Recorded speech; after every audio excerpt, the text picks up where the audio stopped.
इसका मतलब तो ये विधिक सेवा सच में कमाल की चीज है, जो मुझ जैसे गरीब और मुसीबत ज़दा इंसान के काम आती है। दीदी, मुझे तो लगता था कि मैं कानूनी दांव पेच में फंस जाऊंगा और मेरी गरीबी ही मेरा अभिशाप बन जाएगी। और मुझे ये भी लगता था कि न्याय सिर्फ पैसों वालों को ही मिलता है। अजंता, ये विधिक सेवा इसी तरह के मामलों में मदद करता है। और फिर न्याय किसी से इसलिए तो नहीं छीना जा सकता ना कि वो गरीब है या अशक्त है या किसी और कारण अपने अधिकारों का इस्तेमाल करने में सक्षम नहीं है। ओह दीदी, तो फिर आखिर कितने लोग जानते हैं इसके बारे में? ये बात तो तुम्हारी बिल्कुल सही है, लेकिन इस बारे में भी बहुत कोशिश चल रही है ताकि ज्यादा से ज्यादा लोगों को इसके बारे में पता चले और इस सेवा का लाभ उठाया जा सके। हाँ। तो इस तरह से विधिक सेवा ने अजंता जैसे गरीब मजदूर को वो हौसला और सहायता दी जिससे उसने अपनी कानूनी लड़ाई लड़ी और उसमें जीत भी हासिल की। और सच कहूं सुवर्णा, ये मुकदमे इतने लंबे चलते हैं कि ज्यादातर लोग तो न्याय की उम्मीद ही छोड़ देते हैं। आखिर कोई कितने समय तक मुकदमे लड़ता रहेगा? भाई, अगर ऐतराज ना हो तो मैं कुछ कहना चाहूंगी। जी कहिए। मुझे लगता है अगर मुकदमों को लोक अदालत के माध्यम से सुलझाने की कोशिश की जाए तो। लोक अदालत? हाँ, इसके बारे में सुना तो है। अरे, जिस विधिक सेवा प्राधिकरण कानून के जरिए कानूनी सेवाएं देने की बात की गई है, उसी के जरिए लोक अदालत की स्थापना के निर्देश दिए गए हैं। जो भी हो, है तो अदालत ही। अदालत है, लेकिन आम अदालत से अलग है। इसमें ये फर्क है कि जिन विभिन्न अदालतों के सामने मामले लंबित होते हैं, उनका यहाँ निपटारा किया जाता है। ऐसे ही? अरे ऐसे ही नहीं भाई, इसके लिए एक प्रक्रिया होती है, लेकिन इसमें दोनों पार्टियों के बीच में समझौता कराने की कोशिश की जाती है ताकि लंबे मुकदमेबाजी से बचा जा सके। मैं आपको बताती हूँ, हमारे गांव में 2 किसानों के बीच में जमीन को लेकर लंबा मुकदमा चल रहा था।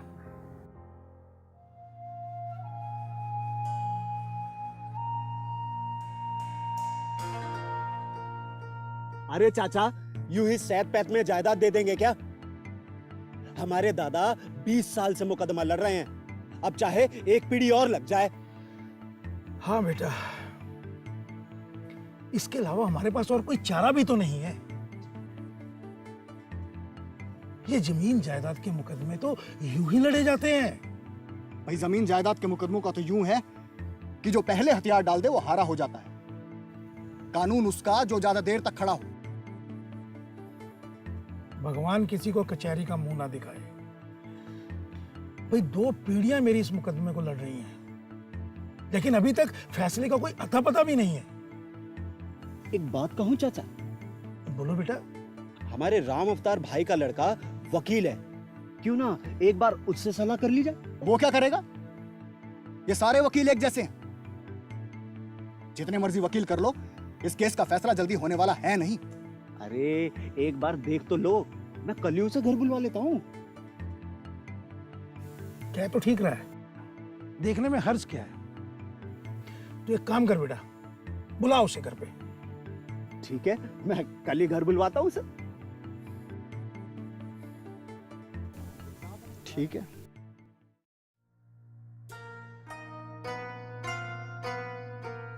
कुछ मामलों में हमें जल्दबाजी नहीं करनी चाहिए। जब वकील साहब को बुलाया है तो उनकी भी सुनवाई। बिल्कुल, वैसे भी वो अभी आते ही होंगे। अरे आइए आइए वकील साहब, आइए आइए। नमस्कार चाचा जी। नमस्कार। नमस्कार दीदी, आइए आइए बैठिए। आजा बेटा, तू यहाँ आ। चाचा जी, मैंने आपका मामला देखा। मामला थोड़ा पेचीदा है, इसीलिए मुकदमे के फैसले में थोड़ा समय लग रहा है। लो, मैंने तो पहले ही कहा था इस तरह के मामले जल्दी नहीं निपटते। आप मेरी मानिए तो आप लोक अदालत का तरीका अपना कर देखिए। लोक अदालत? ये कौन सी अदालत है? जी, आप इसे इस तरीके से समझिए कि मुकदमों में लगने वाले लंबे समय को देखते हुए सरकार ने लोक अदालत का प्रावधान निकाला है। इसमें होता यह है कि आप अदालत में एक अर्जी दीजिए कि आप मिल बैठकर इस मामले को सुलझाना चाहते हैं। और इस लोक अदालत के बारे में मेरी दोस्त शोभी में तो आपको ज़्यादा बताएंगी, जो एक NGO में काम करती है। जी दीदी, बताइए, आप बताइए। मैं खुद सोच रही थी आप सबको इस बारे में बताऊं। लोगों को कानूनी अधिकारों का इस्तेमाल करके न्याय हासिल करने के लिए ही ये प्रक्रिया बनाई गई है। इसमें जायदाद के मामले, तलाक, शादी के झगड़े, परवरिश, अलगाव आदि और दूसरे दीवानी मामले आदि आते हैं। दीदी, मेरी तो पूरी 2 पीढ़ियां बीत गई हैं इस केस को लड़ते लड़ते। तब तो आप लोगों के लिए सबसे अच्छा उपाय है ये। आप अपने मामले को लोक अदालत भेजने के लिए एप्लीकेशन दीजिए। अगर कोर्ट को लगा कि इस तरह मामला सुलझ सकता है तो वो उसे लोक अदालत भेज देगी। तो फिर इसमें फैसला कैसे होता है? इस तरह के मामलों में 2 पार्टियां बिना मुकदमेबाजी के आपस में बैठकर बातचीत करें तो भी फैसला हो सकता है और फैसला जल्दी हो जाता है। और मामला सुलझ जाए, मेरा मतलब है मामले का निपटारा हो जाए, तो जो आपने कोर्ट में फीस जमा की थी वो फीस भी वापस मिल जाती है। दीदी, अगर कल को कोई इस फैसले को मानने से इनकार कर दे तो? शंकर भाई, लोक अदालत भी कोई अदालत से कम नहीं है। इसका फैसला भी पक्का होता है, समझे? चिंता की कोई बात नहीं। दीदी, मुझे एक बात समझ में नहीं आती, अगर ये सारे मामले इतनी आसानी से निपट सकते हैं तो फिर सब लोग लोक अदालत जाते क्यों नहीं? ठीक कहा शंकर भाई, हम अपना मामला लोक अदालत में जरूर लेकर जाएंगे। हाँ भैया, बिल्कुल चलेंगे। जरूर। मेरा भी यही सवाल है, क्योंकि ज्यादातर लोगों को इसके बारे में पता ही नहीं है। ये वर्कशॉप इसलिए आयोजित की गई ताकि ज़्यादा से ज़्यादा लोगों को उनके अधिकारों और कानूनी सेवाओं के बारे में बताया जा सके, जैसे कानूनी सेवा प्राधिकरण और लोक अदालत।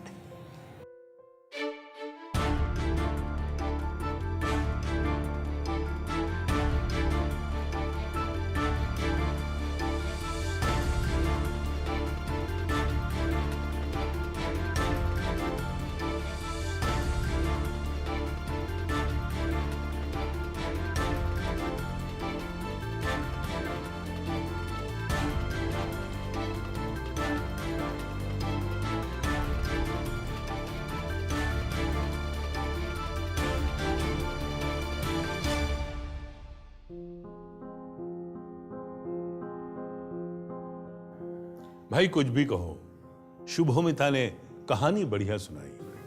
वो कहानी नहीं थी, मैं खुद थी वहां पर। वो सब सच में हुआ था। क्यों थॉमस भाई, क्या हो गया? किस सोच में गुम हो गए भाई? मैं ये सोच रहा हूं कि इतने इतने अधिकार हैं लोगों के, लेकिन लोगों को कुछ पता ही नहीं है। कमाल है यार। इसीलिए तो ये वर्कशॉप है थॉमस भाई। अपने अधिकारों के बारे में जानिए और अपने आसपास के समुदायों में जाकर इसकी जानकारी दीजिए। नहीं मेहता जी, मैं इससे भी आगे की बात सोच रहा हूं। मैं सोच रहा हूं ना कि सरकार जो है इतना कुछ करती है, मेरा मतलब लोगों को कुछ पता ही नहीं है। लोगों को समझ ही नहीं आता कि सरकार क्या कर रही है, क्यों कर रही है। किसी को कोई सूचना या जानकारी ही नहीं है। इसीलिए तो सूचना का अधिकार है। सूचना का भी कोई अधिकार है? हाँ है, बिल्कुल है। आप सरकार से जो भी जानना चाहें आप जान सकते हैं। अजी छोड़िए, सरकार क्यों बताने लगी? अच्छा मैं बताती हूँ आपको।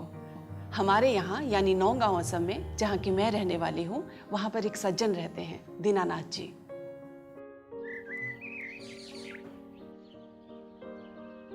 बाबा, आप सरपंच जी से जाकर एक बार बात क्यों नहीं कर लेते? तो चिंता ना कर बेटा, मैं सरपंच जी से दोबारा मिल के आता हूँ, देखता हूँ क्या होता है।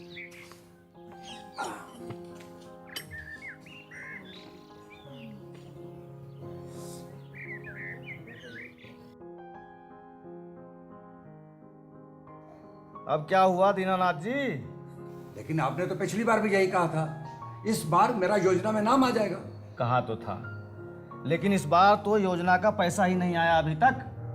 आपने देखा नहीं, इस बार तो सड़क बनाने का पैसा भी नहीं आया अभी तक। सरपंच जी पूरे 5 साल हो गए, लेकिन अभी तक। अरे तो क्या करूं, सरकारी काम है, ऐसे ही होता है।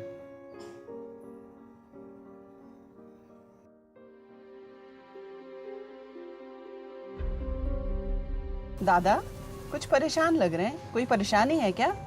क्या परेशानी बेटा, पूरे 5 साल हो गए इंदिरा आवास योजना में अप्लाई किए हुए, तब से आज तक सरपंच जी से मदद मांग रहा हूं, अभी तक नहीं मिली। बस आज तक इंतजार कर रहा हूं मैं।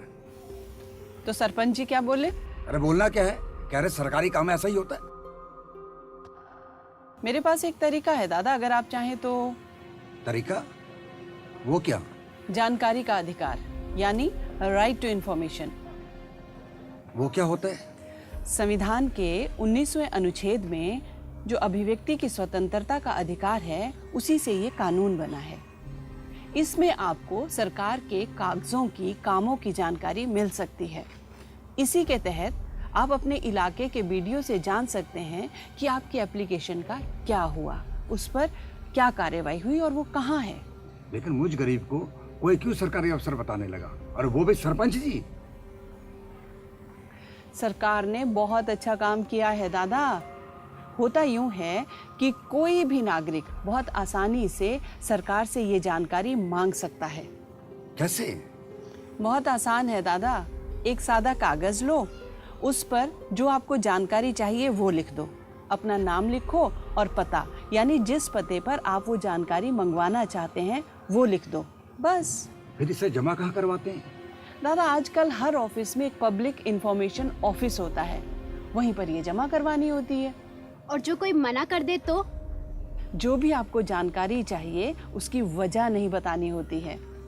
कोई मना कर नहीं सकता क्योंकि कानून है। माने जो भी जानकारी मांगेंगे वो मिल जाएगी? नहीं नहीं, मेरा मतलब है ऐसी कोई जानकारी जिससे देश की सुरक्षा को खतरा हो तो मना किया जा सकता है। बाकी सरकार के कामों की, कागजातों की, योजनाओं की सभी जानकारियां मिल जाती हैं। पैसा कितना लगता है इसमें? फीस तो सिर्फ 10 रुपए है, लेकिन दादा आपको कुछ नहीं देना होगा क्योंकि आपकी आमदनी तो बहुत कम है ना, और आपके पास तो वो बीपीएल कार्ड है ना? है ना? हाँ वो तो है। अगर उसकी कोई जानकारी ना दे तो? राइट टू इंफॉर्मेशन के अंदर जवाब देना ही पड़ता है, और वो भी 30 से 45 दिनों के भीतर। नहीं तो आप अपील कर सकते हैं, फिर तो और भी जल्दी हो जाता है।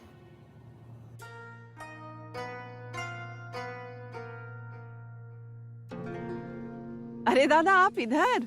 नमस्ते। नमस्ते। दादा आपकी वो इंदिरा आवास योजना वाली एप्लीकेशन थी ना, उसका हुआ कुछ? वो तो हो गई बेटा। अच्छा। और उस अर्जी का जवाब भी मिल गया। और हाँ, 1 महीने बाद वीडियो साहब ने अपने ऑफिस में बुला के वो चेक भी दे दिया। देखा दादा, यह है राइट टू इंफॉर्मेशन का कमाल, यानी जागरूक जनता, उत्तरदायी और पारदर्शी सरकार। अगर आप चाहें तो कंप्यूटर पर भी online right to information application भर सकते हैं। याद रखिए, ये आपका अधिकार है।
क्या बात है, आज नलिन जी थोड़ी परेशान दिख रहे हैं?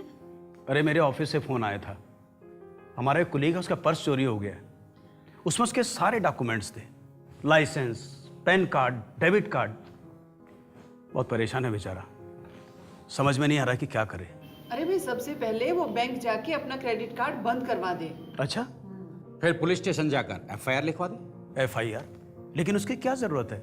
जरूरत क्यों नहीं है भाई, एफआईआर यानी फर्स्ट इंफॉर्मेशन रिपोर्ट, हिंदी में प्रथम सूचना रिपोर्ट। इसका मतलब ही है कि किसी घटना या अपराध के बारे में पुलिस को सूचना दे दी गई है, उसके बाद पुलिस अपनी कार्रवाई करती है। इसका मतलब है कि एफआईआर कराना जरूरी है। होना तो चाहिए। देखिए भाई, मुझे लगता है कि इस पचड़े में ना ही पड़े तो अच्छा है। वैसे भी पर्स तो मिलेगा नहीं, और उसे वैसे भी आज कोलकाता जाना है। देखो भाई, कोई भी आदमी जिसके पास उस घटना या अपराध की इंफॉर्मेशन है एफआईआर दर्ज करवा सकता है।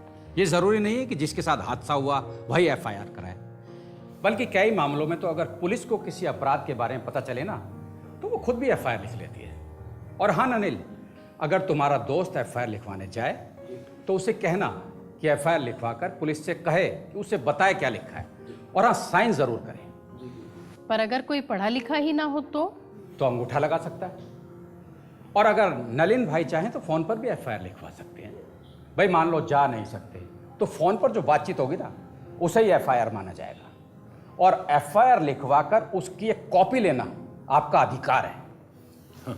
यहाँ तो पुलिस एफआईआर ही नहीं करती, कहती है इतने छोटे मामलों में एफआईआर की क्या जरूरत है। रिजवान भाई, एफआईआर करवाना हर नागरिक का अधिकार है, और अगर कोई पुलिस वाला इससे इनकार करता है तो आप उसकी शिकायत पुलिस सुपरिंटेंडेंट या उससे भी बड़े अधिकारी से कर सकते हैं, और या फिर आप अपनी शिकायत रजिस्टर्ड पोस्ट से सुपरिंटेंडेंट को भेज सकते हैं।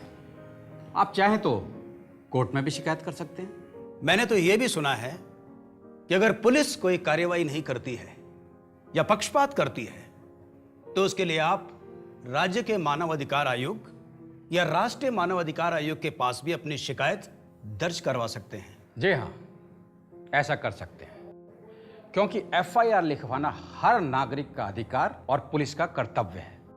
फिर कैसे कोई पुलिस वाला इसको लिखने के लिए इनकार कर सकता है, समझे? ये तो समझे सर, लेकिन क्या ऐसे ही बेल भी हमारा अधिकार है? हाँ, यदि अपराध बेलेबल मतलब जमानती हो तो बेल का अधिकार है, लेकिन अगर अपराध नॉन बेलेबल यानी गैर जमानती हो तो फिर जमानत नहीं हो सकती।